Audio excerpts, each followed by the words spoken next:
The New Jerusalem is the risen Lord, and we're his followers, as to speak in his name, but always to use the language of love.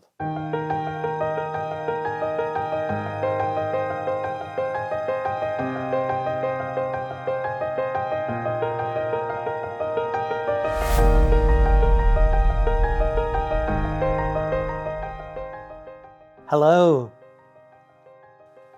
Last weekend we celebrated the Feast of the Ascension. This coming weekend, this coming Sunday, we'll celebrate the Pentecost, the birthday of the church. In the Gospel we hear the same account that we hear on Easter Sunday, the beginning of Eastertide, when Jesus appeared to these frightened men. As we celebrate Pentecost, we hear that gospel again, but we hear the first reading taken from the Acts of the Apostles. That really is the adventures of the early church. And we're told the devout Jews from all over gathered in one place. So they shared the faith, the Jewish faith, but they heard each in their own tongue.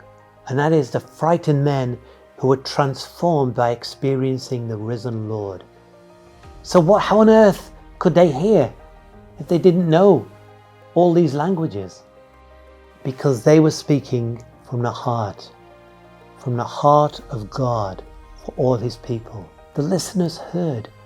And so we might not always understand what somebody's saying if we're in a foreign country, but we certainly know when it's said with love. And so I hope the church, as we continue our journey, realizing the church can't contain God, but God contains us. And there is no New Jerusalem. The New Jerusalem is the risen Lord, and we're his followers, as to speak in his name, but always to use the language of love.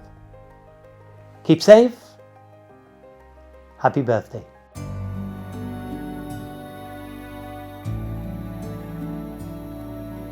Please like, subscribe, or comment below.